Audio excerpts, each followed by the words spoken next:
Blessings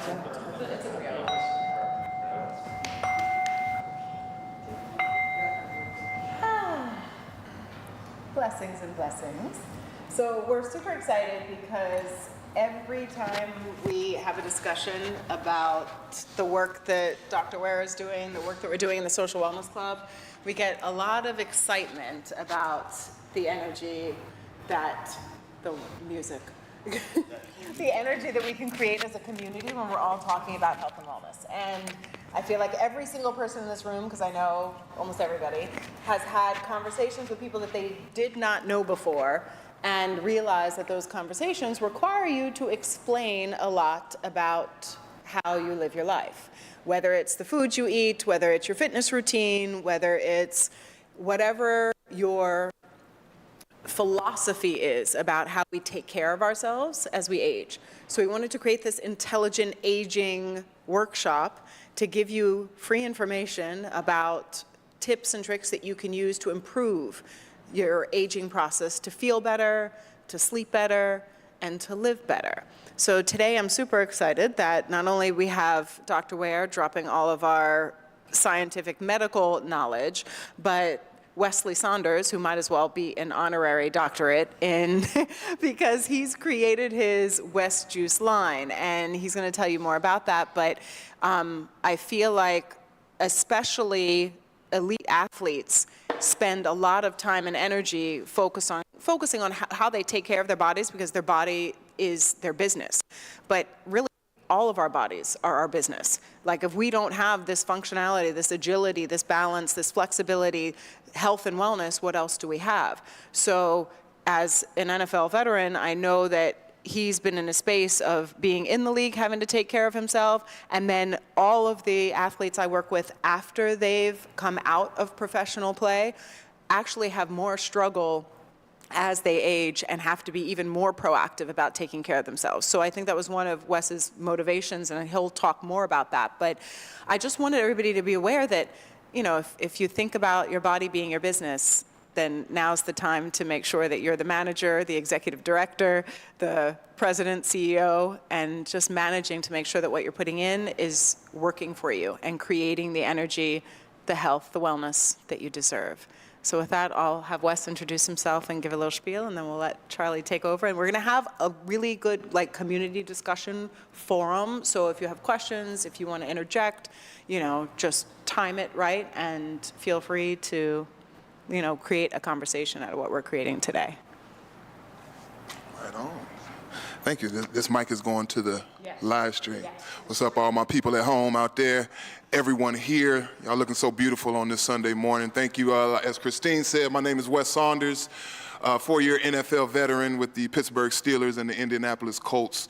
And I'm very adamant about this journey of health and wellness because I pretty much did everything the wrong way for as long as you can possibly imagine, right? So I was a little over 300 pounds. I made it to the professional ranks in spite of what I didn't know about health and wellness, about how to take care of my body. I was literally just surviving out there. And you'd be surprised how many professional athletes are literally just in survival mode. We're just, still eating the same things they ate when they were a kid, Skittles and all the bad stuff. Dr. Ware, he'll tell you. But meeting this guy changed my life. He is actually the co-founder of my West Juice company, which is an all-natural superfood blend with 14 all-natural ingredients that he helped me handpick. So health is wealth and not much else is something that I'm very adamant in and I believe in because I'm around, especially here in Miami, you're around a lot of people who have money and resources and a lot of things that that can't be purchased and when they get sick, right? You can't purchase health. And so I see that running through the minds of a lot of people too late in life. I'm 34 years old right now, but I feel like a 90-year-old at heart, all the things that I've been through and gone through. So I appreciate you all coming today. I'm sure I'll be sharing a little bit more, and I'm going to pass the mic over to Dr. Ware. Hello, hello, hello. How are we all doing today? Great. Awesome. Let's start with a little exercise before we get to hearing me bore you to death, right? So everyone stand up for a second. Stand up for a second, right? Nice and quiet. All right. Feet shoulder width apart. Hands by your side. Let's do a little heel bounce, just a little bit of a heel bounce. Just bounce, bounce, bounce, bounce. I'm bouncing my heels on the floor as you hear on my voice. Why are we doing this? This moves the lymph in our bodies. Our hands up in front of us, and just let them fall down. Our hands up in front of us, and then let it fall down. Now our whole body up, reach up, and then fall down. Keep bouncing, come back up. One last time, entire body. Deep breath in. Shake it out, shake it out. How you feel? Invigorated, right? All right, I'll bore you now. Let's have a seat. I know, because normally I do that to So essentially, guys, the title of this topic is No Pain, No Weight Gain. So who likes pain? Nobody. There you go. Oh, I was gonna say I kind of do, right? You know, it depends on the pain. Depends on the pain. So, like Wesley, I was an athlete as well. I fought mixed martial arts for years, fought professional fights. Didn't lose a fight, so don't mess with me, just joking.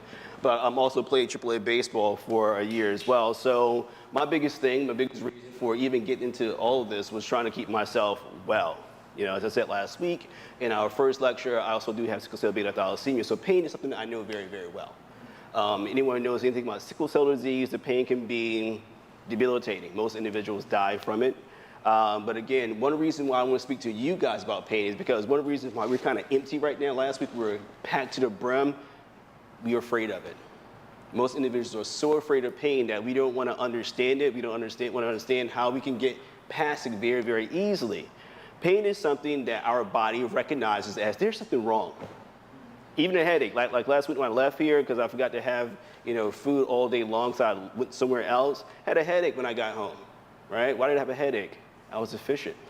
So what I do, I have to get some nourishment inside my body, right? My first slide. I love her. Looks crazy, right? So I want to make sure you guys really understand what happens when your body goes in pain. I can easily say, okay, well, you prick your finger, a signal goes up to your brain, goes over to, this a horn, that horn goes to your brain, say, oh, I'm in pain, move away. No, it's very, very detailed. There's so many different chemicals in our body, so many different minerals in our body, so many different vitamins in our body that help to create pain or get rid of pain. That you have to understand that if you're deficient in just one of them, what's going to happen? That pain will now possibly turn into chronic pain.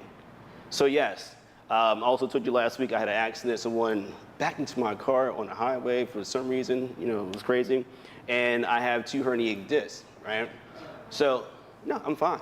I'm totally fine, right? And the reason why I'm fine is because of the fact that I don't have any pain from it. I have some nerve radiation pain that my thumb would go numb occasionally, but even that's gotten better. By fasting and also getting my body full of phytonutrients, my body did what? It didn't go to the fight or flight response, it went to the healing response. So it had all the nutrients it needed to do what? Heal. Didn't go to a sickle cell crisis or anything of that sort either. So it's very important for you guys to understand that pain is just not something you experience, pain is something your body goes through and also remember as well. So I talk a lot too about in the yoga practice, like the sensations in the body are not an indication of a problem. Yeah. They're an indication that your body's just asking for attention in that area. Exactly. So if you think about even like when you wake up and something's going on in your lower back or something's going on in your neck or your shoulder, it's not just thinking that you have some chronic issue that, necessarily you just slept wrong. There's probably either something emotionally that's going on, Yes. something physically that you did the day before, and then being aware that if there is any degree of inflammation in your body, it's going to exacerbate that pain. Michael talked last week about how having a cavity and being able to literally get rid of the cavity just based on food. Yep. And having the juice cleanse and the sea moss and just being aware that that cavity is a reflection of bacteria. Exactly. So just doing a little chronicle of like around the room, like how many people have experienced some sort of pain or discomfort in the last week? Okay, Acacia, what'd you feel? I felt tightness in my, Yeah. but I felt tightness in my shoulders, particularly, and it's been, I'm getting rid of the word chronic, but it's been like a long-standing situation. I'll just wake up and like this whole area will be really tight. So I came in for some cupping. It was relieved, but it just came back like this morning. So I love how you're saying that it's just something to. It's an alarm. You know, it's an alarm. You know, that's that red light, you know, on the dashboard is going off as well. Who else? I'm sorry. Rich, what were you feeling? Lower back tightness. Okay. That comes and goes every once in a while, a lot less than usual. But when I stop working out or don't work out as well or stretch, then it starts to switch. Amazing. Amazing. So the irony is, you know, if you look around the room, like everybody in here has some sort of fitness practice. Otherwise, you probably wouldn't even be in this community. You have some sort of wellness practice. And the fact that everybody in here has felt something except, how old are you? 22. You didn't raise your hand. Did you raise your hand? I did. You did. So tell me, what were you feeling? I had some sharpness in my hip, like it was very uncomfortable to take a step. But I mainly got that because I went for a run last night and I kind of just wore my body out. But the day after, it was just a lot of pain. Yeah. But then thinking about that, though, you shouldn't really necessarily feel pain after going for a run. There's probably still some inflammation or something that's going on in the body that's contributing to that. So I think we've gotten to the point. I mean, if at 22 you're going for a run and you feel a pain in your hip, what hope do I have at 46 to have a swagger if I run down the block if something's coming after me? It's like you think about how our body, or how we psychologically even are processing the things we feel in our body, and we immediately think, oh, well, it's because I went for a run. Oh, it's because I slept wrong. Oh, it's because, but fundamentally, you would not have that pain if there wasn't some underlying cause of that pain. And I know you felt pain.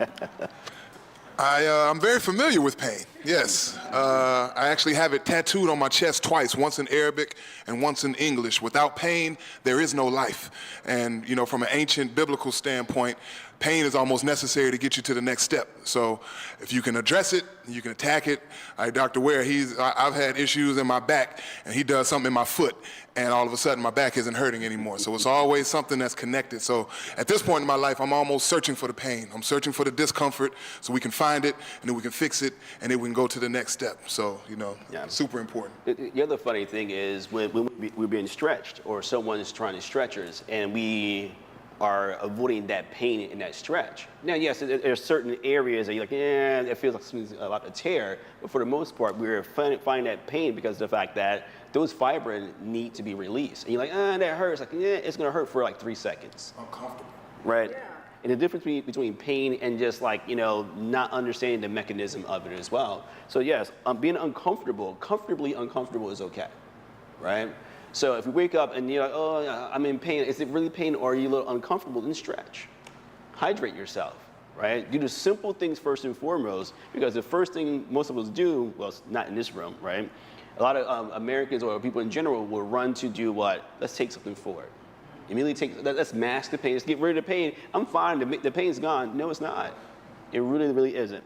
Because the source of the pain still is there. Exactly. So, you know, I saw a thing that somebody sent about health and wellness, like, oh, you have a headache, so then you take something for the headache. Well, you didn't have, you know, you take Tylenol for the headache. You didn't have a Tylenol deficiency. You weren't like in need of Tylenol. You were in need of whatever needs to be released in order to get rid of that pain. Using magnesium or sodium. And So- it's often a vitamin deficiency. I mean, especially now with the heat wave that's going around, like so many people are dehydrated and don't realize they're dehydrated until they feel completely depleted. And I feel like just having that awareness that there's a source, there's a reason behind everything we feel, and it is the body just literally doing everything it can to communicate to us that we need to address something else. And so many of the things we need to address is underlying in the food. Exactly. You know, and again, I wasn't going to go through this whole slide and break it down to you. Oh, when you feel pain, it's not necessary, because just looking at just the entire process just overwhelms you. Imagine how your body feels when it's overwhelmed already from stress, environmental stress, oxidative stress, and then all of a sudden you hurt yourself. What's going to happen? Is it go into a whirlspin of other issues? Next slide, please, when you get a chance. And then just thinking of just how the mind processes it, I think that that's like people that have, depression, anxiety, you're never going to come across a happy person who's in pain. And then the way you're processing that pain is the way you show up in the world. And that was one of even our motivations for having a social wellness club. It's like, what if we get a whole community of people feeling good? And then how that community then moves out into the world and changes how they interact with everyone. And just even to think about how people's attitude is a reflection of how they feel inside. So the next time somebody curses at you on the highway or has a little bit of an attitude, maybe have a little empathy, realizing they're probably functionally in pain somewhere physically in their body. Exactly. And just thinking of how, emotionally, energetically, it just changes the way you start to process how we relate and connect with each other, and the fact that everything is connected. If you're familiar at all with acupuncture, if you go to an acupuncture, they'll stick a needle in your foot, in your knee, in your shoulder, and it's impacting something else, often your internal organs or something. Like everything in the physical body is connected, but then energetically everything around us connected. So how are we showing up, and how is how we feel inside showing up in our relationships, in our interactions? So it's such a, I think, a far-reaching thing to be aware of how we process the energy we feel in our bodies, and then how that reflects how we show up in the world. So, you get it? You get it, right? And we have to also realize this. Obesity affects the brain, impairing the nutrient response, and foiling diets. Not all of us have been overweight or even close to being overweight, but it's really about how everything that we put in our body affects our brain. It actually changes the chemical composition and how we respond to everything. I told you last week, eating high fructose corn syrup does what to the brain? Decreases the brain function by 60%. And anything basically packaged, even if it's organic, it has it in there in some form or fashion. And didn't you say like having the high fructose corn syrup is literally like drinking like 2 bottles of wine or something? Like, Yeah. like it's like literally being drunk. Yeah. That your brain, it functions in a way. So Yeah. now we have this thing where you're not supposed to drink and drive. Well, maybe you're not supposed to eat McDonald's and drive. Yeah. Maybe you're not supposed to eat things that come out of a drive-through and drive. Exactly. Like if your brain function legitimately is being reduced to that degree, then you have to be more aware of what's happening with your brain, to keep you functioning at an optimal level. It's my 78-year-old father coming in timely. Sit back, sit. Daddy, sit all the way back on the thing. Sit all the way up. See how he's sitting? Sit up, all the way up. All the way up, all the way up. I'm comfortable. I know, What's wrong with you? Yeah, there you go. Yes. I'm a fall.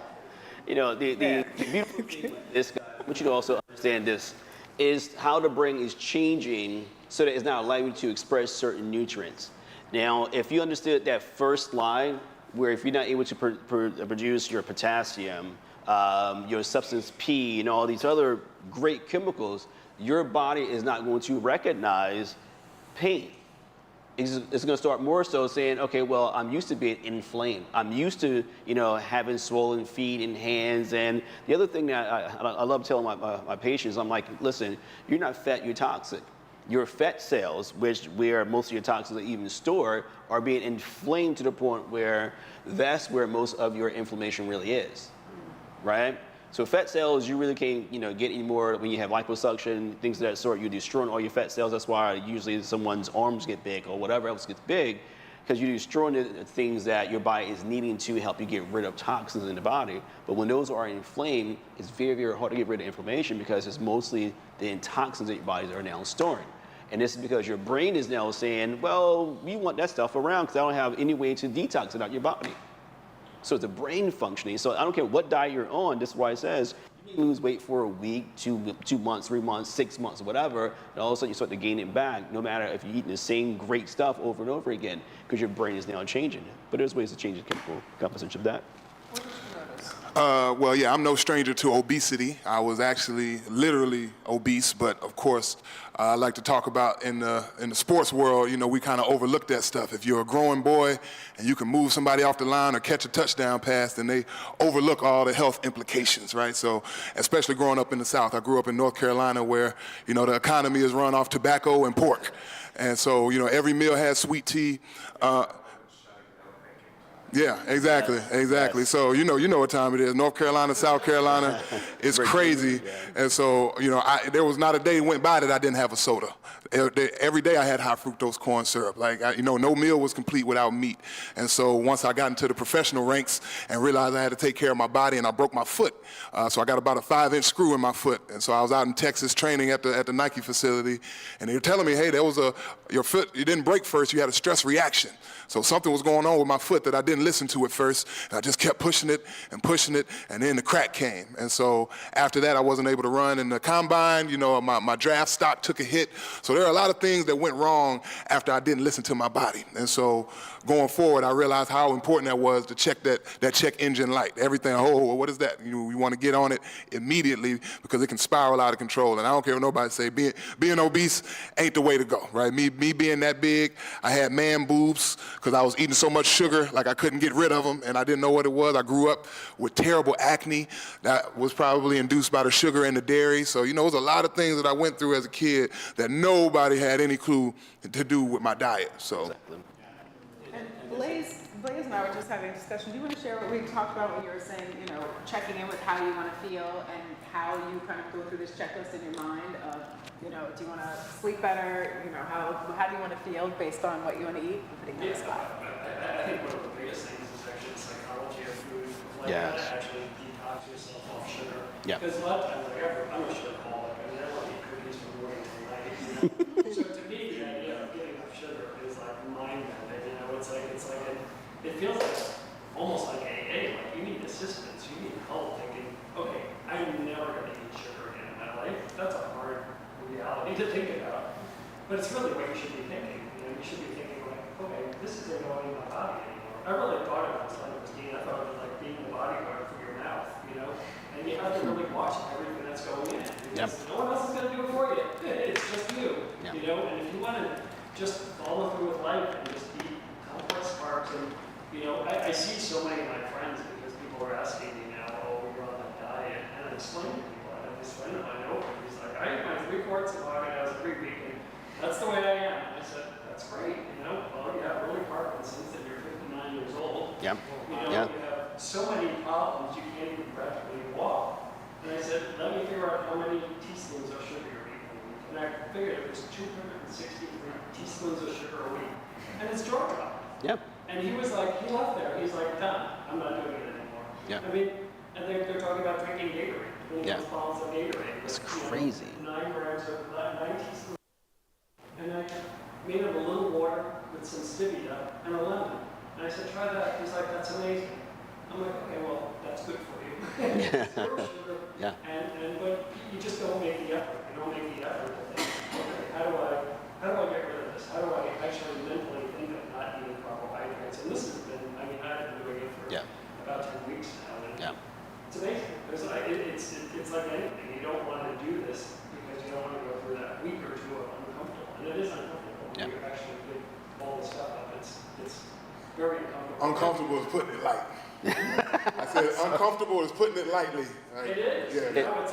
Well, I think you have to use your mind to think, okay, I'm never going to eat sugar again. That's a hard thing. It's a mental, emotional state that everyone goes through. You also went through it as well. Everyone's going to go through that, but you also have to understand that if you want better, you got to do better, right? That's the basis. Because if you look at sugar, and I say this all the time, sugar is more addictive than cocaine and also heroin. It's so freaking addictive because it's in everything.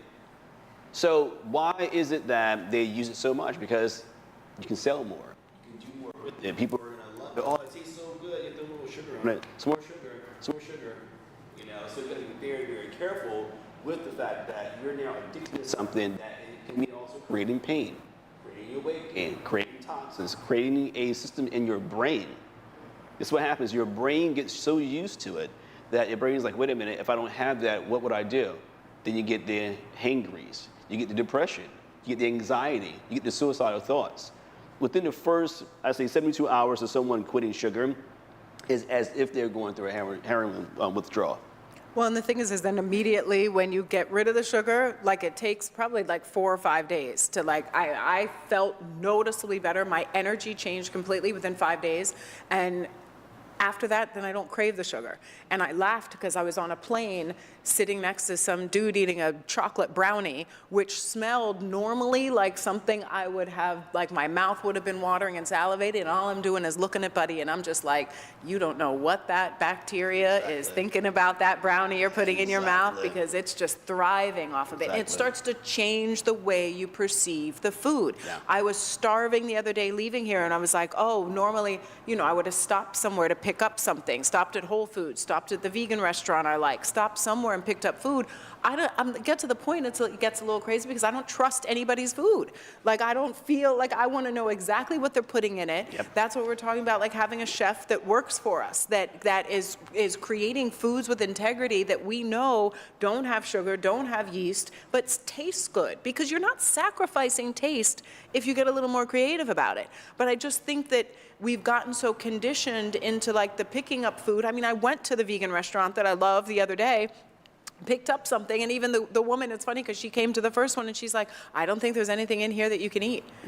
Because everything has sugar in it, everything has some kind of yeast carbohydrate in it. They have empanadas with, all this stuff in it. They have, all these like sauces on things that all have sugar in it. I'm like, I go into the vegan restaurant, there's nothing I can eat. Like, well, what are we really doing then? What's the point of this plant-based life if what we're eating is filled with the same chemicals that they're putting in the Chick-fil-A and the, whatever people are eating out of the drive-through window? It's the same stuff, and actually, I always said that I don't eat, the fake meat, and I did an experiment on this past Friday, and I ate a Beyond Burger just to see, just to see how I was gonna feel.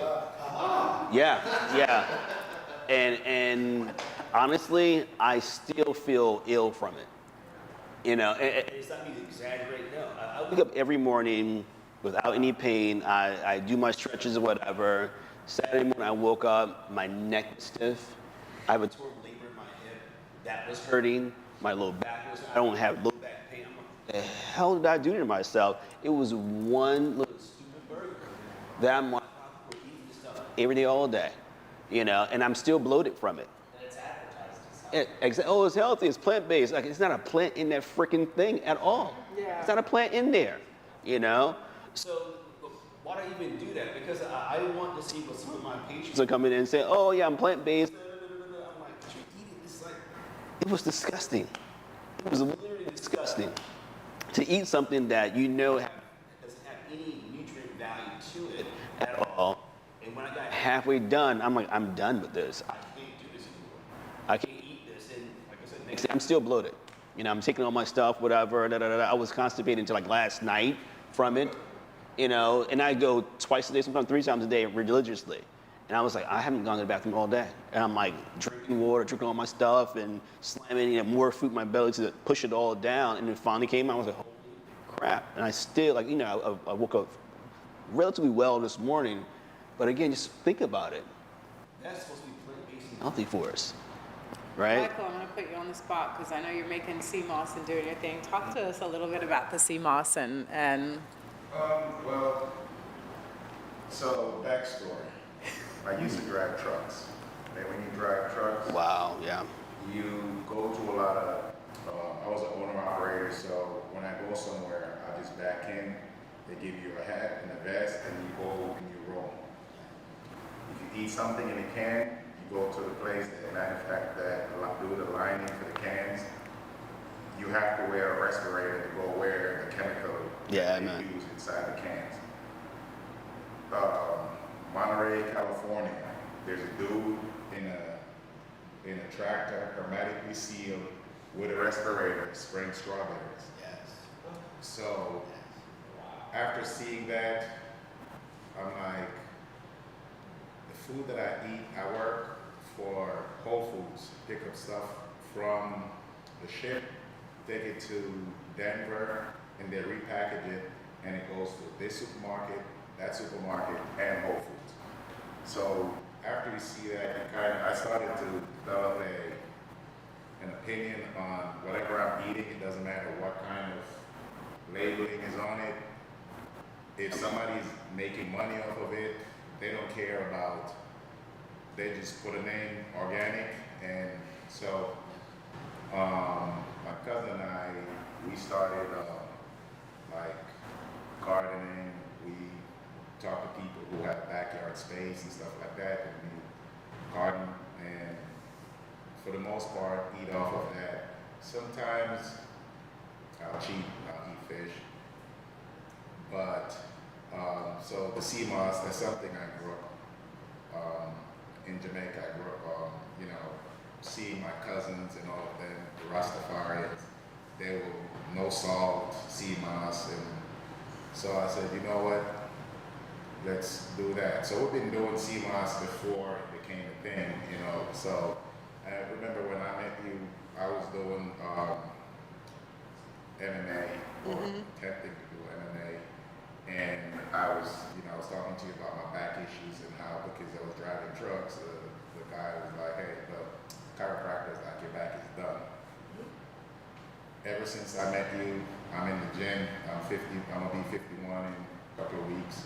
And the reason I didn't raise my hand when you asked about pain, because if I get up, my stress is here. So whenever I have stress, I start to feel a little.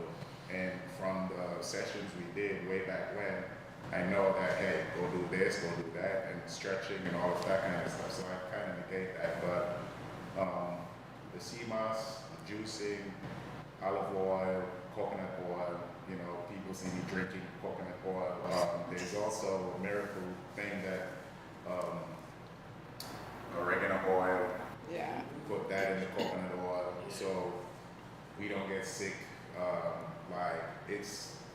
I don't even know. I could sit here all day and tell you guys about, all of the things, but yeah, so sea moss in our juice, smoothie, and like I said, beans, black rice, that kind of stuff, veggies, and I say the more people handle you food, the less good it is for you. That's a philosophy I have. Yeah. And like you said, I can cheat, like if I'm out there, I can go to the Jamaican restaurant and get some recipes or something like that, but I know that, I can just go eat anything else for like a week now. Okay. Exactly. I love hearing about having options for yourself when you go out, because like for me, I prefer to fast, or I'll get a piece of fruit and then say, you know what, I'm good until I get to a place I can either make my own food or I trust the food. There's very few places out there that I actually trust the food. I'm traveling, next week, and yes, I'm already gonna ship my food to the place. I have to, because my body is the way I do my work. Meaning, if I can't think properly, I can't give you the proper information. I can't, sit here and read a genetic test that's like 72 pages long, and I got decipher everything that's going on there to tell someone what's right and what's wrong. So I have to make sure that I'm cognitively, proficient in everything I do as well. Next slide, really quick, so I can get to that one. So one reason why, I'm so adamant about not, being pain-free is making sure that you also understanding that the common things like the Tylenol and things of that sort can do this right here. It can aggravate C. diff. It can cause other bacteria to grow inside of your body as well.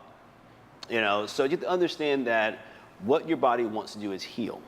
That's all. Our bodies are not that stupid that, oh, well, no, I just want to always be in pain. No. We're stupid to sort of say that, no, I know I'm allergic to ice cream, but that little scoop of milk I put in my coffee every day, that one little teaspoon, it's not doing anything wrong.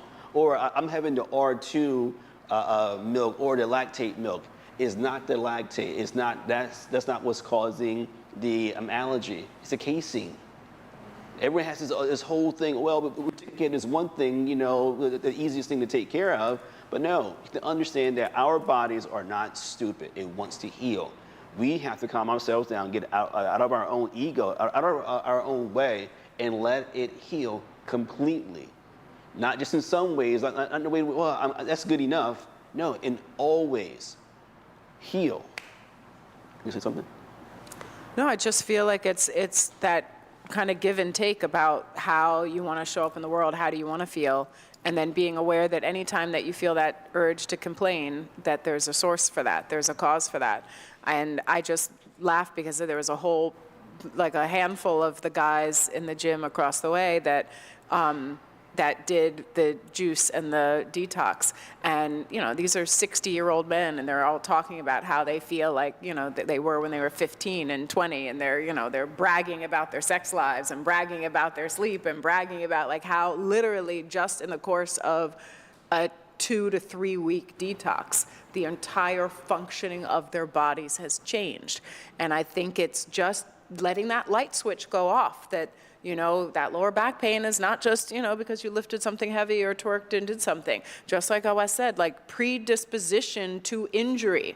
Like your bones aren't weak because they just are. You don't just fall and break a hip. There's no if you think about how, people over the age of 60, 70, 80 fall, break a hip, and that's the downfall. But you don't just break a hip because, you stumble and trip. There's something with your balance, the distribution of weight in your feet, the vitamins and nutrients, the inflammation, all these things are contributing to even why we have injuries. Yeah. So imagine like being in that space. But back to the vitamins and nutrients, I'll tell you the reason why that's actually happening, and even with Wes. What happens is when we start to eat the sugar, this high fructose corn syrup, all these things, it depletes our body of our natural nutrients, right? As a teenage boy, you need so much magnesium, selenium, and manganese, and magnesium, zinc. And ladies, you need so much more than that, right? So what happens is it starves our body of the simple things. So as you're growing, guess where all those nutrients are being pulled from? Your bones. So all your minerals are stored inside of your bones. So if your body's not having that on a daily basis, you start to pull from there. So that's what happens with the weakness in the foot, the weakness in the lower back, the weakness in the neck. Again, back in the day, I'll see, an x-ray, I'm like, wow, you're 40-something years old, and okay, the spine looks okay, a little bulgy, a little degenerative things going on now. Now I'm seeing this at 18, 21, 25, 32 years old. I'm like, how old are you? And you didn't play any sports at all. Like, no. Like, wow. Because that's all they're doing, is just pulling all the minerals out of the bones, and then from the liver as well. So the biggest thing I always tell people, I'm like, you're not detoxing anything, because you're just bombarding your body every day. So the body just slowly starts to break down. So that 28-year-old kid that comes in, and I'm like, wow, I thought you were 42 years old. I'm being completely serious, guys. Last week I was speaking about aging, but that's what the body is doing, is aging us faster. Women are so infertile right now. Men are producing, like, most guys I know that I test between the age of 21 and 40, they have the testosterone ratio of a 60-year-old. And it's really because of our foods. Because of the fact that we're not understanding the food is contributing to everything. Everything. And then what happens is, let's just take this, just take that. You have some back pain, you take it, yes, take some Tylenol, take some Advil, take some, my mom, she was like, Chris Rock's father, Robitussin for everything, but mom, Tylenol, everything, Tylenol. My mom almost died because her liver was just so bombarded. I said, just stop taking everything you're doing. Everything you're doing is completely wrong. Well, I can't help but think about all the things they drug up. So many of the athletes I work with talk about the things. Forget about it. Yep, let me interject there. So after my first season with the Steelers, I re-broke my foot in the off season. And so we had surgery again, except this time they took bone marrow from my heel and injected it into the injured site again, right? As if that was going to solve anything. But it worked. But after that, they gave me a boatload of Vicodin and hydrocodone, and I was feeling great for several months. And then I got hooked on the Vicodin and the opioids. Like, it was very much a part of my life. And those are not kind of drugs that you can perform at a high level on the football field. So to counteract that, I had a teammate who gave me some Adderall.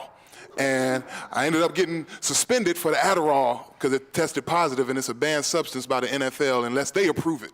And so already they give me all of this stuff, you know, leading me down the wrong end, and I try to do something to correct it, automatic 4-game suspension. And so, you know, that is when I kind of started the journey of like, what am I putting in my body? Now, to add to the story, I ended up getting suspended again the next year, for an 8-game suspension for methamphetamines, which was doing something trying to, you know, correct and give me a little bit more energy. So you got this 23-year-old kid who's gotten suspended twice in 2 years, and nobody is really addressing the issue of my diet, the things I was eating, how heavy I was. And so I had to figure out all of this stuff on my own. So thank God I went out to Scottsdale, Arizona, where I was training, and I decided, I found this guy, Dr. Sebi, online. And I saw this, you know, started looking at stuff about fasting. I'm like, well, maybe I can do this. You know, they already had me on a weight routine. And so I cut out a bunch of stuff and I started fasting. And what Dr. Ware said, those 3 days showed me God, literally, like showed me who I was, but I saw God, because you're fighting against yourself. I literally had to go in every day, lock myself in the room, turn off all the lights. Like I had to imprison myself, because I would know I would go out to In-N-Out Burger. I know I would go out there and get something. So after those 3 days though, the light goes off and now you can handle it. Now your eyes are getting clearer. Now you got a little bit more energy. I said, yo, is this real? Like, you know, and after a week, I had some juice. We did juicing. So after 5 days, I finally had my first juice. And then after a week, of course, I run back to In-N-Out Burger. I want a burger. I take a bite, and it's almost like a catapult right back out my mouth. Right? Oh, I couldn't even, my body didn't even recognize it anymore. And so that's when I knew. I was like, oh, this thing is way bigger than I ever knew. And so now I get guys who always ask me, how much can you bench press and how fast can you run? I think the true test of a man or a person is to see if they can fast. Can you go without, can you deny yourself for a few days for the betterment of your body? Now that's the true will of a person, so. 100%. You know, I mean, the other thing that I love to ask my patients is, like, what's your true health goal? Like, are you really trying to live like our genetics speak to us, be 120 and do it well? Or are you trying to, I just want to look good for a little bit, you know, or in Wes's case, or a lot of my athletes' case, they need to perform at a higher level, right? But even after that, what's the health goal? You know, I set a goal for myself when I started having kids. None of my kids will beat me in any sport until they're 18 years old, and I'll let it go. You know, like a couple years ago, I actually dunked on my oldest son. I was like, ugh, yes, this short, I was able to dunk. Don't actually do it now. But it's just the fact that you gotta have a health goal to make sure that you're going towards, you know, a certain direction. Also understand that when the pain comes, the pain's not there because of the fact that you're limiting yourself. Your pain is there because your body needs something else to heal. So the other thing that I'll jump into real quick is it's not even on the slide, is like, you know, the actual use of cannabis. You know, people are like, oh yeah, you know, I smoke weed, you know, to do the pain. But I'll tell you this right here. And this, I've never done any drugs, but I'm not against it, whatever. But what I say is like, when someone is going to do the cannabis, drink the tea versus trying to smoke it. Because all the research was done with drinking the tea. Smoking is not going to give you the long-term benefits that everyone's discussing in the news. You can rub the oil on, or you can actually take the oil as well, but smoking it would not do it. It's actually, when you look at the ratio of cancer from cannabis to cancer with cigarettes, they're equal. They're equal. If not, actually, with cannabis, smoking it and vaping is actually higher. You know, so I always tell patients, hey, make it out of tea, drink the tea, please. You'll get every benefit because you're getting every aspect of that whole plant. Every aspect of it. And you still won't get high. Okay? So I don't think you won't get high doing it, but it won't be that high you normally would have. So also, that's what I said, understand that you can use it as an analgesic, and it works beautifully, but only when you use it in a tea or actually, if it's the real oil, because again, there's so much crap out there, all right? Next slide, please. Anybody wants to say anything to that? Anybody else? Regular vaping. I like my show. About what? Vaping, it's like run rampant. Vaping is the most stupid thing you can do. Yeah, they don't think, oh, it's healthy because It's not, and I say it's not healthy because of the fact that you understand that the amount of heavy metals you are ingesting when you're vaping, again, you're doing like worse. What slide is it? Oh, here we go. Forget what I put up there now. But vaping is, again, anything you're ingesting, is going to actually cause inflammation in all your mucous membranes. And these are the first mucous membranes and bacteria your body needs to do what? Break down your food and also recognize other toxins so that you're masking that ability to do anything. That's why a lot of times people who vape or who smoke, whatever, their taste buds are completely off because they're like, oh, well, I don't taste the same. Well, you just ruined them, you know? So, no, we're good now. So common foods associated with joint pain. So I put this up here because I want you to understand very, very simple. A lot of the times we're in pain because of a food allergy. You know, there's a lot of reasons, oh, well, you know, there's no association with food allergies, and then there's some, there's a huge association with it. A huge association with it. Let me explain what a lectin is. A lectin, so I'll go over all of them, but you know, she wanted me to explain all this in more depth. A lectin is in every plant, fruit, veggie, whatever, but it's in different levels. You know, say for instance, like if you had 5 red kidney beans, you know, raw, you're almost die automatically because it has one of the highest levels of lectins. Lectins actually, they rob the body of its sugars and it actually coagulates all the blood in your body. But in microdosing or in smaller amounts, you have no issues.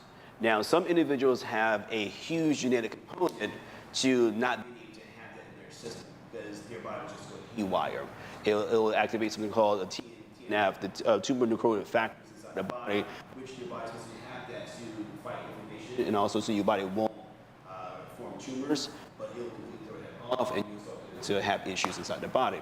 Again, it's another test we could look at, but again, lectins is in everything. Like even zucchini, the peels of the zucchini have lectins. Most beans have a lot of lectins inside of them. Potatoes, grains of all sorts. They say rice, but back to what I told you guys last week about having regular rice versus fermented rice. Darn it, I don't forget to bring. I was bringing you guys some rice. I was bringing you guys some fermented rice versus some regular rice that we normally get here in the United States. All my friends from Africa, when I go to Africa or anywhere else in the world, when I eat the rice, it's like, okay, this is rice. It's like I can chew it versus this mushy crap that we get here. In other countries, you have to ferment rice 3 to 6 months before you can even sell it. That fermentation process is the same thing I say. Is a cucumber the same thing as a pickle? Go ahead, shake your head now, right? Same thing when you start to ferment rice. It changes the composition and it turns into a resistant starch versus just a simple carbohydrate, okay? So you have to understand those things. The other thing you can do with rice is toast your rice before you actually cook it, right? Toast it until it turns a little golden brown. You cook it when it has this nutty, beautiful flavor to it. And it almost looks like oatmeal because it breaks apart because now it's a complex carbohydrate versus carbohydrate as well. Those lectins are also gone. And also with millet and most other grains in other countries, we say what? Toast them before you cook them. And that was the funny thing, because when I started making the millet, because now I'm not doing any yeast stuff, so I use millet and buckwheat. And the millet, it says on the package to toast it before you boil it. And I didn't realize why that was. I thought it had to do with flavor and taste, but now it makes sense. Flavor and taste, but it's also done traditionally. Traditionally, if you look at all of the blue states around the world, how do they eat? They don't, go to a can. They don't go and cook things and fry it real quick or whatever. Even the fish, they boil the fish. They usually eat from what? Stews. So in China, they use a lot of pressure cookers and things like that, so to cook the rice and cook the beans and all that. So if you all are going to cook any of these things, what you're going to do is just pressure cook it, or just make stews that take a long time. And it breaks down the lectins and make it more delectable because you do have red kidney beans that you can eat, right? Mm-hmm. You probably all have them on a salad or whatever. Have anyone die from it? You have it, right? So that's the reason why all this stuff works. Then we get into a nightshade. A nightshade is essentially it has this chemical solanine inside of it. That's actually a natural pesticide, right? It's a natural pesticide. It has other, alkaloids and saponins and things of that sort inside of it. But these nightshades release out of the water, largely, of course, at night. And it's usually in the skin. So yes, potatoes, tomatoes, things of that sort are huge in it. Eggplant, garlic, onion, shallots, they're all considered to be nightshades, right?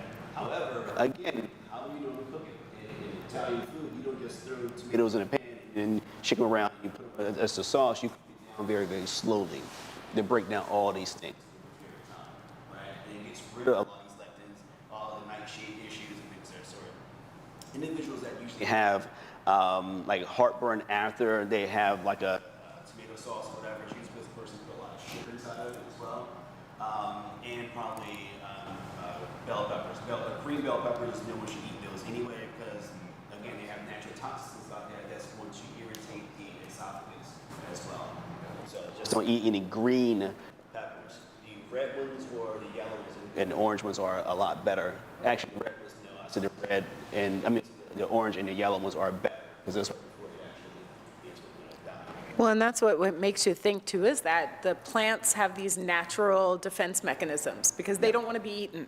So they talk about even just the intelligence of plants. Yep. They're making an effort to prevent you from eating them. So the way that they do that and prevent animals in the wild from eating them is put these poisons into the skin.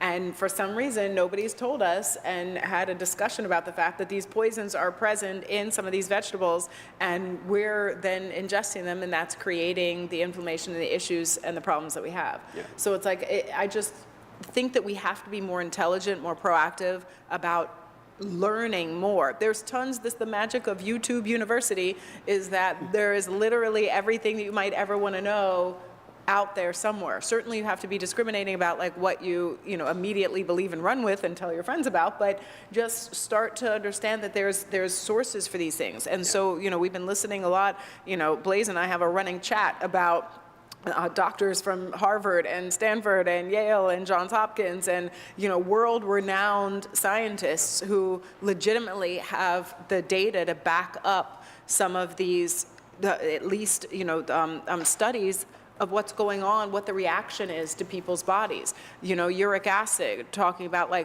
what is causing the issues in the body, and then how does that show up in the diseases and in the chronic issues that people are walking around with that they're then obviously using pharmaceuticals to figure out. Exactly. So, I'm not saying that the pharmaceutical industry is suppressing all this information, but somebody's got to question something somewhere along the line because it seems a little strange that all of us, very highly intelligent people, go through the world and we don't know that there's natural poisons in some of the foods we're eating, that the hormones and the antibiotics and the things they're putting in the meats are doing things to us that legitimately are preventing us from functioning and pushing us down this road of rapid aging and deterioration. The biggest thing, to be honest with you, is if you look at traditional cooking methods, right? Traditional cooking methods is, you start bread 3 days before and you bake it, 3 days later. You start a stew, the morning of, Friday evening, whatever, you have Sunday type thing. That's the traditional way of cooking, but we don't have time for that now, right? We don't have time to dehydrate our foods or soak our beans overnight and pour the water off and then soak them again and then put them in pressure cooker for 6 hours. We don't have time for that. So that's one reason why things are starting to happen realistically is the fact that we need fast now here versus let's take our time. Let's enjoy this process. Understanding spices, and one reason why we use oregano or turmeric or even like thyme and sage, that sort in our foods is to break down some of the lectins and things that are certain in food. This for flavor, it tastes beautiful, but if you look at the research behind it, when they're combined together, it breaks down these components inside the food. It makes it less toxic, right? But why do we add ginger to most of our foods? It tastes great. No, realistically is to knock down all the toxins inside of it. With sushi, sushi, you have that pickled ginger. Originally, it wasn't even pickled ginger. It was a very, very thinly sliced ginger because you didn't want the toxins from the fish. Same thing with real wasabi. Real wasabi, they would actually eat that first because it actually allowed the body to, again, kill the toxins inside of it, also all the minerals that will make sure that the mercury is actually got in the body as well. So again, traditional ways of cooking is long since begun because what Kristen was saying, if I'm hungry, I stop by and I got out of that mind frame, like when I started became vegan and was fighting innovating myself, I was like, I can't just stop somewhere and eat. I start feeling my crap. So I started making my food, taking it everywhere. I used to have a cooler in the back of my RX-7 what's something cool like my food? I had this cases of food on back there because I needed to actually make sure that I'm gonna have the fuel to also be able to do all my work all day long. So, anybody else have any experience with food and also pain as well? Because the biggest thing is to understand this right here. Is when you eat, your body is really just going to do a bunch of chemical processes. And if you are now eating food and you're not having yourself feel a certain way, then why aren't you? Because anytime I eat or when you should eat, you should feel more energized. And now I'm tired now, or as we say, having NIDS or having itis or whatever, right? You're supposed to actually have energy. Plain and simple, right? Yes. Well, number one, just what you were saying, like the itis, that's just like a commonly culturally accepted thing. And actually, when you think about it, exactly what you just said, actually your food should give you energy. Exactly. Personally, I used to have like, in the morning I thought I was doing really good. I had like a banana smoothie with like some ginger, like maybe a little avocado. And I realized that, I go acupuncture regularly, I realized that actually for me, that creates a lot of yeast and mucus. And that comes out in different ways. Yes. A lot of times it comes out of my ears. Yeah. A lot of times. And I thought I was doing good because I wasn't eating, like I can't eat dairy, like I just can't eat dairy, cheese or anything like that stuff. So I wasn't eating any dairy. Yeah. But I would still get the mucus. And it was, with my acupuncture, so it was like, yeah, the consistency of what you eat is how it's gonna come out. So the consistency of bananas is like yeasty, you know, and the consistency of avocados is also like yeasty. That's what it creates in your body. So I don't know. Yeah. So just before the next slide, I know we're going to switch. We're going to get up and do a little movement because we've been sitting for 45 minutes. So I want to make sure. We only have like 10 minutes left. So we're going to do a little something. Wes is going to lead us through. Oh, am I? Yes, you are. All right, yeah. A breath thing. Maybe. Yeah, okay, all right. Well, the first thing we got to do is expel whatever air we got in there right now. So everybody, this is one of the things we did on the retreat called Get Nasty. Just let it out. Make sure the next breath in is in through the nose. Hold at the top, 2, 3, and we get back to it. Right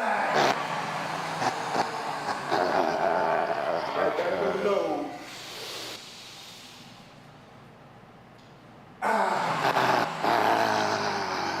Good. Now here's one of my favorites. Take the right hand, put it over the right nostril. Yeah, close that nostril up. Hold that nostril up. We're going to take a snort of this oxygen real good up to the sky. Almost like you feel like your head's about to blow off, and we're going to hold it up there for about 3 seconds, and then we're going to release. Okay? Ready? Here we go. 1, 2, 3, and...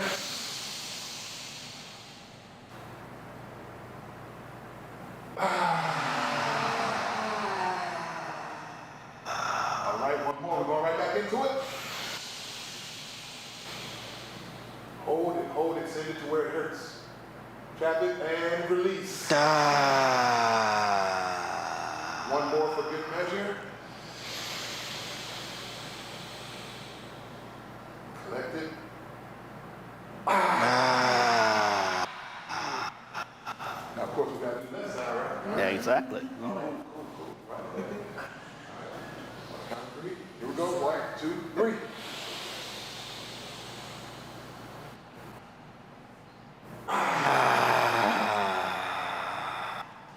Right back to it.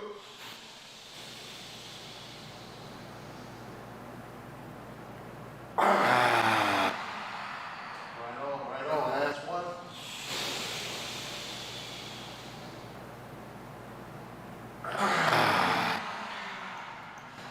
Good. That's better. Yeah. Right on. There we go. Next slide. All right. Thanks for coming to my TED Talk. Next slide is actually the last slide. So I want to end with you guys understanding the simplicity of recognizing when you're eating things you're not supposed to.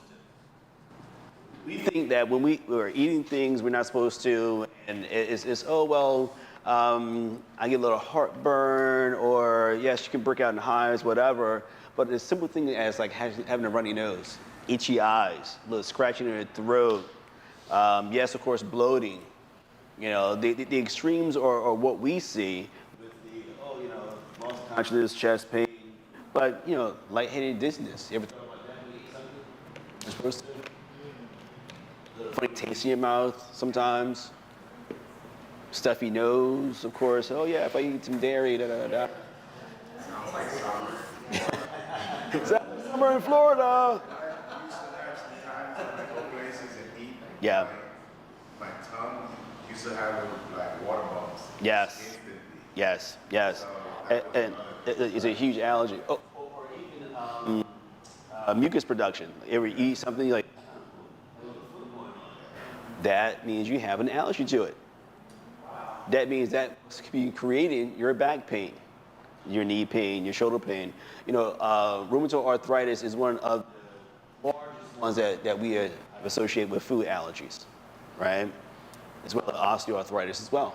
Why? Because I just told you earlier, what happens is when you're eating the foods you're not supposed to, is pulling the minerals out of your bones. So these are just a few things for you to look at and understand the simplicity of really getting into knowing what you should and shouldn't eat. Right? So you put the previous slide back up really quick. Yes, go ahead. Yeah, so, okay. Yeah, now before I moved to North Carolina, I was originally from a place called Gary, Indiana, in the Midwest, about 30 miles from Chicago. Super cold in the wintertime, and it was just so normalized to be walking around with your nose stopped up, and everybody got somebody in the family who's always doing the, doing that noise, and it becomes so normalized. But then you add on, obviously, the cold weather on top of food that you probably shouldn't be eating anyway. That was me. Like, nose, I'd probably say 60% of my childhood, my nose was stopped up. Even by the time I got to the NFL, my roommate had to move out because I ended up getting tonsillitis, and I was snoring so loud he couldn't sleep. So I ended up getting my own room. It worked out. But I missed significant time during training camp getting my tonsils taken out, eating stuff that I shouldn't have been eating. I was way too acidic. Yeah. Dairy. Somebody should go to prison for milk does a body good, right? But I thought that was all I knew. I broke bones and I'm drinking milk by the gallon. And I'm doing the opposite of what I think I'm doing. So, it really comes with the wisdom and the knowledge of learning about what's real aside from what they're telling you what's real, because it's two different things. Definitely. The other thing is, even to that count, the other extreme is, looking at something like soy milk. Recall when we first started having these alternative milks, it was soy milk, soy. But soy does the same thing to our bodies as well. The extra estrogen side of it. I used to train a lot of triathletes and marathon runners when I lived in California. And this great guy, he won Ironman a few times. And he said, I'm producing too much mucus, I'm gonna start doing the soy milk. We didn't know the research a whole lot then, did we, right? This is like 20 plus years ago. And we're looking at it, and all of a sudden his performance just started to tank. Like, the heck's going on? Like, this guy is like, he goes to bed like seriously 7 o'clock at night. He's in bed, he gets to rest, everything. Found out that the soy milk or the soy products he was ingesting was just turning his testosterone to estrogen. So he was becoming an old woman, and as soon as he stopped, we, detoxed him. And this is about a year, guys. This wasn't like, it was like, 3 months, 6 months. It was a year, but it was just that quickly. He returned back to normal form. And actually, that year, he couldn't even compete in Ironman because he was like, I just can't. No, he would have lost and he probably would have injured himself. So it's not just, one thing. It's looking at a cross-section of everything that we're doing, because on a daily basis, how many of us actually consume, let's say, at least 2 of these? Raise your hands, come on, let's be honest. Do I? Yeah, tea, of course. Yeah. I do tea, I do the grains. Yeah, I do too. And the reason why I'm saying at least 2, because again, you gotta also understand how you're gonna prepare. So yes, please pull out your pressure cookers. Instapot is getting ready to go bankrupt, so support them, please. So it's an easy way for you to start using the pressure cooker to start to cook your grains and cook your meals and making stews and things of that sort. It's gonna break it down, and hey, sidebar, you have more than one meal, so you can actually put it in a glass container, and store it. Yeah. Not plastic. So, the one I did not even touch on was hydrogenated fats. Oh my gosh. So essentially, would you guys swallow a jagged pill? Would you guys take a jagged pill, a pill that actually has spikes inside of it? Would you ingest that? If you look at what hydrogenated oils are under a microscope, because they invert themselves, and it looks like jagged pills. So these things are actually cutting your veins and arteries as you're ingesting them. Because the visual, this is the kind of thing that people, I just got a flashback of like those public service announcements when we were kids, like, oh, this is your brain on drugs. This should be, this is the hydrogenated fats going in your body with these jagged spikes ripping the lining of your insides apart. Exactly. This is what people should be thinking about of like, you know, what not to do. Yeah. Oh, and the thing with most sodas is not just the high fructose corn syrup. They also have hydrogenated, or they call it brominated oils inside them as well. So you have that two-pronged factor. You're having the horrible sugar, but then you also have the fats that you're supposed to, smooth things out. No, it's causing more issues inside the body. So, Yes, sir.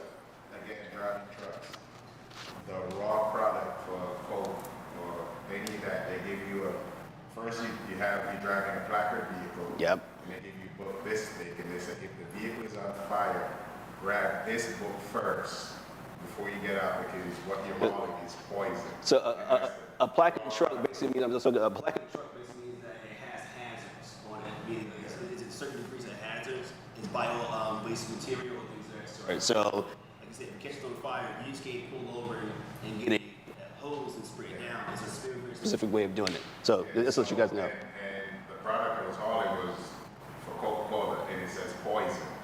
So I'm like, Yeah. yeah, so. Yeah. I mean, again, growing up on a farm, and looking at how food was grown. And then I'll never forget the first time I actually saw chicken in the package. I was like, Mommy, what's that? She says, chicken. I said, no, chicken's on the farm. Chicken back home, And it looked different. It smelled different. I have friends of mine who actually, from out of the country, they come here and they'll smell the fresh eggs. They're like, these eggs are already spoiled. And it's like we're eating food that in other countries, that third world countries, like I'm not eating that. No. Most of my friends, from other countries, they start having chickens in the backyard or grow their own food because they're like, what you guys have here, no, not at all. Yes, ma'am. I wanted to touch on that. First of all, this has been wonderful. I'm honored to be present with all of you. I'm actually new to the Florida area. And something that we touched on earlier was baselines. And when I first got out of college, I was extremely depressed. I didn't know what was going on. And no one ever touched on my nutrition, what I was eating, hydration, vitamin, none of that. Yeah. It was just take this pill and go talk to this person. Yeah. And so when I got on antidepressants, I gained even more weight, and it just got even worse. Yeah. And then I put them full turkey, and that was not a good thing to do. And then I started smoking heavily, and then came the munchies. So all this different stuff, and no one was really guiding me in the right way. So I ended up starting to do my own research, and I got into Herbalife. I'm sure some people have heard of that. Yes. Great idea, but the nutrition and the ingredients in the actual product was not good. Yeah. But I didn't know about it back then. So I lost some weight doing that, because at my highest weight I was 250 pounds when I first graduated. So I lost about 50, 60 pounds on my own, and then I wanted to lose another 50, because my goal was to lose 100 pounds. That was the big thing. And just support when you see your family and things like that, people around you. Because when I was at my highest weight, everybody's like, oh, you're too fat. I'm Nigerian, so my family, my dad was like, it looks like you got Botox in your face. My family's just straight out you're too fat. Yeah. But then as I started losing weight, they're like, it's the opposite. You're getting too skinny. You're too small. Yes. I'm like, what do you guys want me to do? But just the baselines and the intention behind it. Back then, I was just like, I just want to lose weight. I just want to be smaller. But as I grew older and was able to do more research and get more knowledge, and actually I just went plant-based back in 2020 when COVID hit, because I saw everyone just going the complete opposite, and just every day it's Uber Eats, and every day we're drinking alcohol because we can't go anywhere. I'm like, I can't do that. So that's when I started getting into holistic health and everything.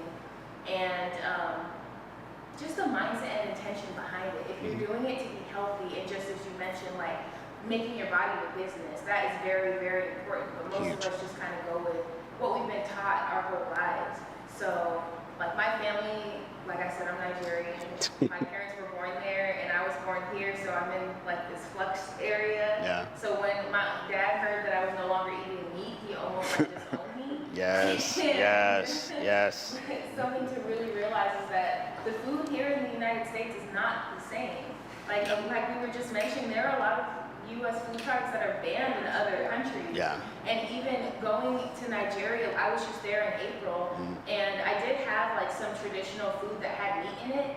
When I'm here, and if I have like any meat or anything, I break out all of the signs on the other slide, like almost every single one of them will pop up for me. Yeah. But there, when I consume meat in traditional dishes, I don't experience any of that. Exactly. So just another thing to just realize is that a lot of the food here has so much more. And like you were speaking on the vegan restaurants and stuff, it's like they're using the exact same products. They have the same Aramark or whatever truck coming in that delivers all of the stuff that they use. I would never buy Beyond Meat at home, but I'm like, oh, let me go try out this vegan restaurant, and they're using the Beyond Meat for their burgers. Exactly, that's so it. just like really making that decision. If you make it your business, you're not just buying the cheapest thing for it. Yeah. So just really having that intention and awareness behind what you're putting in your body will really change your life. It has for me as well. So. I love it. I mean, and guys, it's all about a journey. It's all about the journey that we're trying to go together with. You know, yes, I have knowledge, and we all have knowledge up here, but we're trying to also impart your knowledge, understand your journey, get you into our journey, and we could be a part of your journey as well. It's not just me up here just saying all these facts and figures and all this stuff. It sounds great, but at the same token, we will also want to make sure that you are understanding it is a journey together as a team, as a village, as well. Are you Igbo? Yes. No. It's an inside joke if you understand that. Anyway, but To think about some of the things that we should be eating and things that at least are, the safe zones. And I think that's why we created West Juice, was to have a safe zone. Definitely, yeah. I created West Juice, one, because Dr. Ware's juice, changed my life, and I was like, I want something just like that. And also, this message, everybody in here has an open ear to this message right now, right? I want this message to get back to the kids in the hood on the south side of Chicago and Gary, places where I grew up, where, we talked about, you say, after accidents or a car accident, they do toxicology reports on people. I love to do, the sugar scan on a kid after he opens fire on a neighborhood, right? Because I've seen guys, gangsters in the hood, who eating flaming hot Cheetos and a soda for breakfast, right? Yeah. Your mind is already not in the right place. Exactly. You're dehydrated.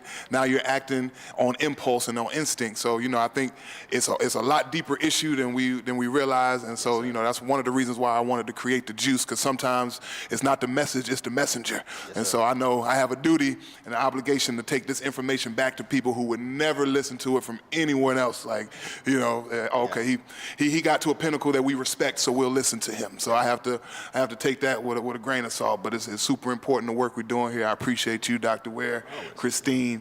It takes all hands on deck, because, I can right now, I can call 20 people and they'll meet me up downtown for some shots, for shots of tequila, margaritas, they'll be there, right? But 2 of those people might come for a wellness retreat or a wellness day where we're taking celery juice shots and ginger and talking about health and gut biomes and things like that. So we gotta change the psychology behind it. I'm trying to make it a little cool, hanging with some cool people like y'all is gonna help, right? So, thank you all for showing up.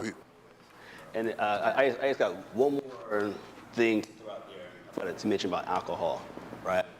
So alcohol, we know is a huge part of the Mediterranean diet, but a lot of those supposed studies are also flawed. It was actually done with, of course, Italian wine, not with our American wine.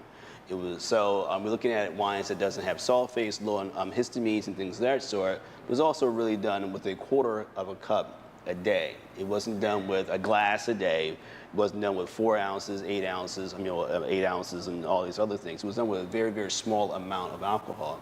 Now, what happens when we have 6 ounces of alcohol a day? Our body actually stops its fat stimulation. It means that it'll just start storing fat. It actually stops protein synthesis, which means your body won't produce or use any protein, up to 60%. and also for 36 to 72 hours. So alcohol is great. I love it. Anyone wants to buy me a bottle of 24 Macallan, I love you forever for it. But the same token, I don't do it very often. And the reason why is because your body will stop to burn the fat for, like I said, about 72 hours, just from 6 ounces of alcohol. So also, where is our toxin stored? In our fat. So if your body stops burning the fat, it's going to start storing more of the toxins as well. So yes. 120%. Alcohol, I mean, the wines here are so much different, but even there, you gotta look at that. It's, you know, we get these small glasses, right? We don't get it's these small little glasses we get, and you're sipping on it, and it's not like you're pounding back shots of it, you know, things of that sort. It's how we are consuming these things versus what we think that's supposed to be healthy. Oh, you know, I had this one patient, great story. She was actually a dentist. Had carpal tunnel surgery, and she couldn't work because she couldn't feel her hands. I'm like, wow, you know, and she said, I feel as if I have a glove on my hand constantly. I can't feel any of the instruments. So went over her diet, you know, did some work with her for about a month or so, maybe 30% improvement. I was like, wait a minute, this is, you know, I'm good at what I do. I should be getting better results. And went back over her diet again, and lo and behold, guess how much wine she was drinking a day? How much? And a half a day. A bottle and a half a day. A day. I'm gonna say a day. It ain't hard to do, right? Right? You know, and so me not knowing her situation where she was now addicted to it, I said, listen, how about because it was red wine, let's switch over to white wine and let's do maybe a glass a day to see if there's any improvement. Okay, she does it for 2 weeks. 80% of her hand function came back. I said, oh, you see the correlation? No, there's no way in the world. And she cursed me out and stormed out the office. I never saw her ever again. But this is the reason why I say food is such an addiction. You can't take away my joy because we find comfort in our food. Most of our conversations are where? Around the kitchen table, right? But also understand that it's your health that's so important. So I say the whole thing about alcohol, not to like chastise you, but also to have just a look back. How much are we drinking? How much are we doing? You know, like I said, West and I, we've gone out several times, and Macallan's is on the table. We're hanging out. You know, one ice cube, baby. That's right. Small one, little chip. But you know what happened the next day? I fasted for 2 days. For 2 days, I ate nothing. I only had green juice. And we went done twice we've done that over a period of how many years I've known you. Yeah. So I don't do it very often, mainly because of the fact that I'm not going to jeopardize this right here. I cannot jeopardize this right here. I'm just going to use that strategy when I go to Carnival, so that'll be okay. Have a couple of days of indulgence and then detox.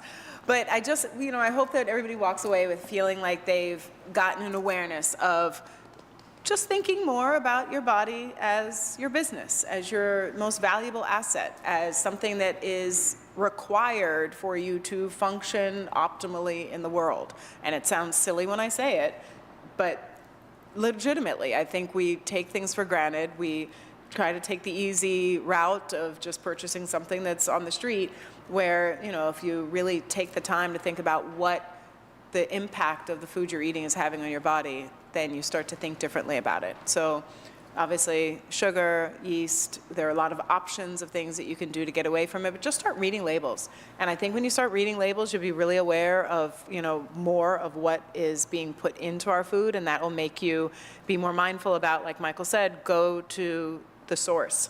If too many people have had their hands in your food, if it has too many ingredients, if the ingredients have too many syllables, if all this list of things, that just to be aware that, you can be really smart about what you're putting in your body.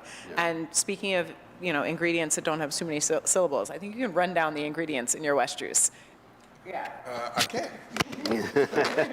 If I miss any, Doc, you want to pick them out, so give me some feedback. We got astragalus, ashwagandha, barley, wheatgrass, kale, spirulina, MCT oil, which is medium chain triglycerides. Yeah, I remember that now. See? What else we got in there? We got cinnamon, and the only sweetener we use is monk fruit sugar. And so, we went through the whole gamut with Doc. We sourced the ingredients from a company called Nature's Pharmaceuticals, or NP Nutra, out of Gardenia, California. So I wholeheartedly trust in the product, but I also do cold press drinks for Florida residents only, because West Juice started as a cold press drink that I created myself with beets and kale and ginger, all the good alkaline foods for you. But then we ran into a logistics issue because people were ordering them all over the world. And of course, the drinks only last about 4 days. So by the time they arrive, it's already time to drink them. So, we ran into an issue there. So that's where Dr. Ware came in the clutch and helped me create the powder. So I'm wholeheartedly believe that the gut is the second brain. Like if I have fuzzy thoughts, if I'm mad or frustrated, I always go back to what I'm eating, and I'll fast in a minute. I'm looking for reasons to fast all day, every day. And I'm able to keep my weight up too. So, a lot of, guys want to keep the muscle and bodybuilding and all of that stuff, but there's a way to do it in a manner where your body's going to keep its natural weight and muscle mass. So, appreciate everybody coming out. Check me out at wesley.com, WESLYE.com. Thank you. Yes. And the other thing that I'll say really quick about even preparing our foods, I'm going to give you some stats. Individuals, families that prepare meals together usually stay together, low divorce rate or almost no divorce rate. Kids actually grow up to actually have other, have a family doing the same thing because they're closely related to their food.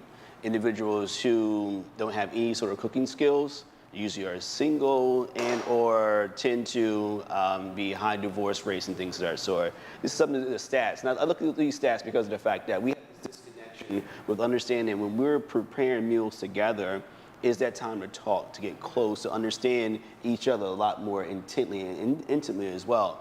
So that's why we say, the meals are our best conversations around a kitchen table because we want to have that human contact, that human touch as well. So make sure that you're doing that. Slow yourselves down. Like yesterday morning, my baby girl, my youngest daughter, woke up and made breakfast for everyone. And she made my ginger turmeric drink, just the way I like it. And I was like, whoa, she's been looking. She's been watching, she's been studying, And that just showed me right there that she's on the right path. My oldest son, when he was around that same age, used to, wake up and do the same thing. So, and my middle daughter, she loves baking, and she's working at this gourmet donut shop. I'm like, But again, even with that, it's like all natural ingredients. They use monk fruit and all these other great sugars versus regular white sugar. And my purpose of that is just understanding that when you're teaching your kids, or even yourself, or your spouse, or your partner, how to prepare foods that bring love into the house, you're gonna stay together longer, right?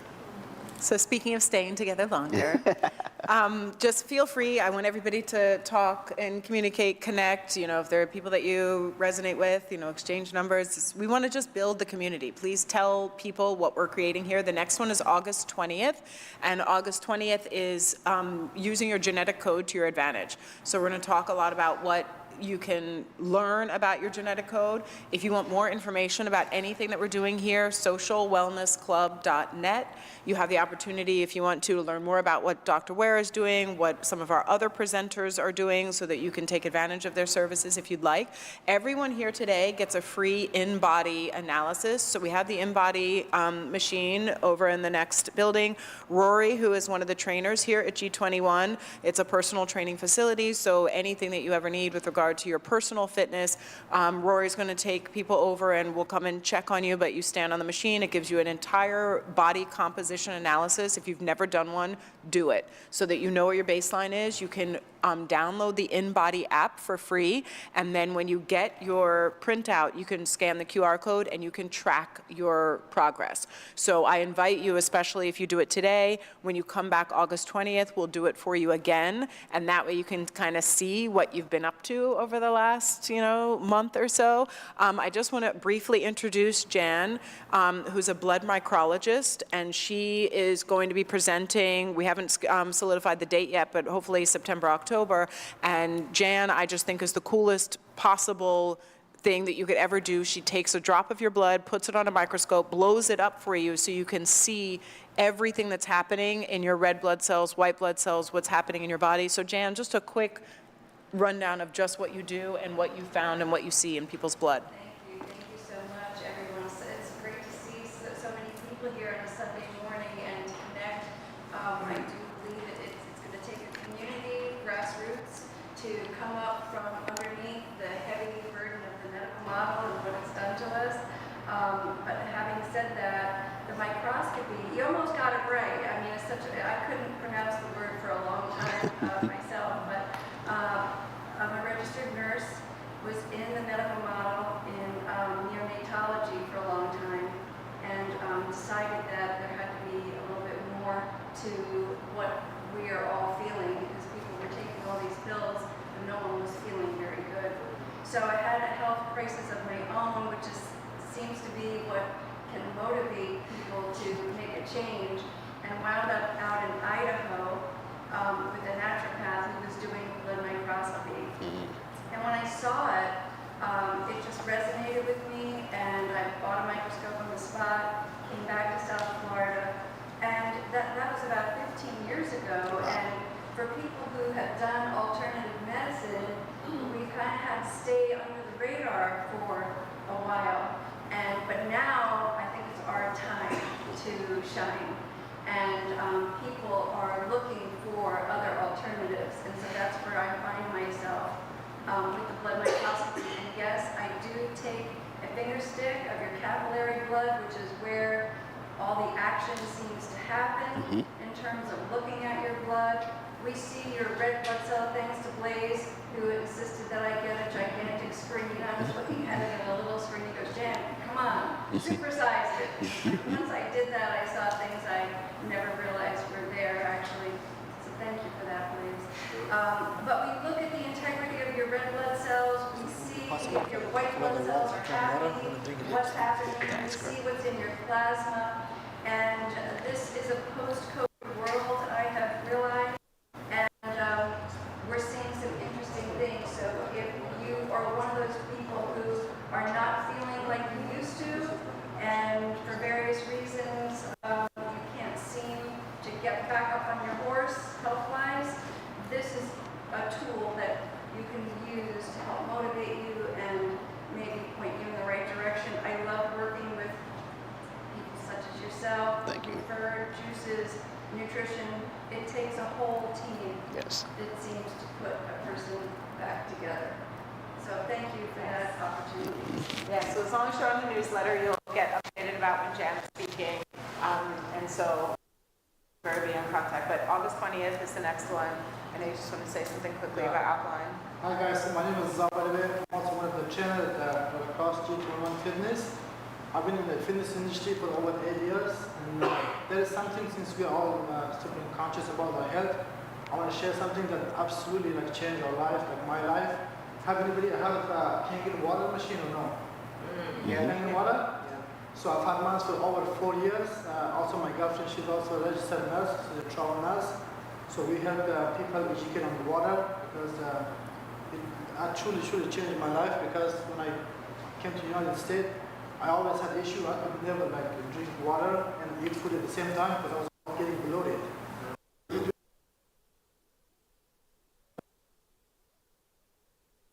It's like alkaline. They put it in a baking soda, they make it look like it's alkaline. So this machine that we have, we try to educate people to instead of renting the water, why don't you own your water? You know what I mean? It's like, as we said, been in the market for over 50 years right now, and we can let it travel through airport again, because in Japan they use this in hospital, it's medical, legit medical grade water. So I would love to bring a couple again, it's next time in August when you run, have you guys try it out and stuff like that. If you Perfect. guys want to learn more, yeah, let me just give you guys more information about it. So, Thank you. Thank you. Yes, so bring things, share things, and tell everybody about what you're doing. It's amazing.